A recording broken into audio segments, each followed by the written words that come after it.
It's been just more than 4 years since I braved 5 lanes of traffic in downtown Seoul in what was then a brand new Kia Sportage.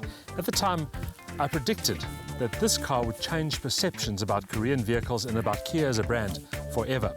And in fact, now this is one of the best-selling cars in the Kia range.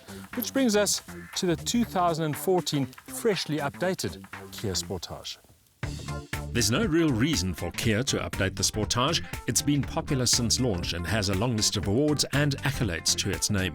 And yet it seems that Kia wasn't prepared to rest on its laurels.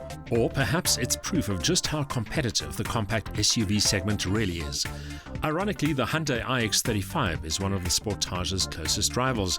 More worrying for Kia is the all-new Nissan Qashqai, and let's not forget the fast-rising Ford Kuga. In that context, the decision to update the Sportage makes more sense. But the big question is whether the new version offers any real benefits, or whether it's really just a case of window dressing. As it turns out, the changes are quite subtle, but it's their combined effect that is significant. The difference is mainly at the front, a brand new grille, different fog lights, also a new bumper. At the rear, you'll find new LED taillight clusters, and of course, there are some upgrades to the interior as well. The changes to the cabin are focused on providing a more inviting, more upmarket motoring experience, thanks to enhanced materials and finishes, but frankly, you'll need to be a bit of a Sportage fundi to spot the differences. The all-wheel drive models get a revised centre stack with a larger TFT touchscreen for the infotainment system, while a high-quality Infinity sound system is standard too. Equipment levels in this model include climate control, keyless entry, Bluetooth connectivity, a reverse parking camera, electric windows and mirrors, and park distance control. Being an SUV, versatility and practicality are very much part of the Sportage's key attributes. The boot is quite generous, and the split rear seat can be folded down in stages, creating a whole series of combinations of luggage versus seating capacity. In terms of safety, this car has front, side and curtain airbags. Some of the updates are under the skin. For instance, the SUV gets an acoustic windscreen which reduces wind noise, while new suspension and transmission mountings reduce vibration and boost refinement. This top-of-the-range Kia Sportage is powered by a 2-litre turbo diesel engine, good for 130 kilowatts of maximum power and 382 newton-meters of torque. The all-wheel drive system uses a multi-plate clutch to seamlessly transfer the power between the front and the rear wheels, can also be locked in a 50-50 position, and the gearbox a 6-speed automatic. As those power and torque figures show, the turbo diesel engine is a frisky unit, and it pulls like the proverbial steam train from the word go.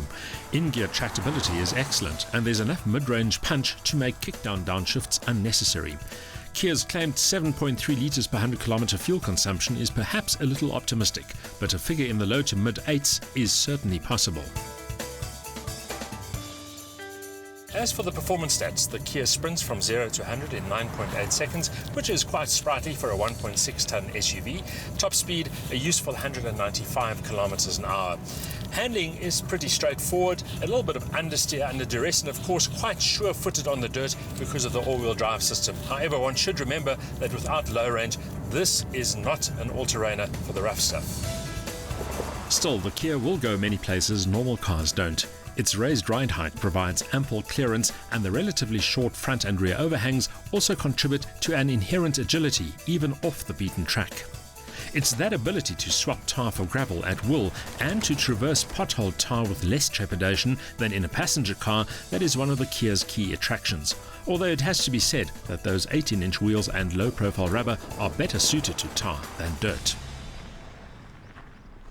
The Sportage has always been one of Kia's most popular vehicles, and this new facelifted version should repeat that success. However, at 425,000 Rand, that's a lot of money for a compact SUV, and if you spend 50,000 Rand less, you can get a two-wheel drive manual version, which to me represents better value for money.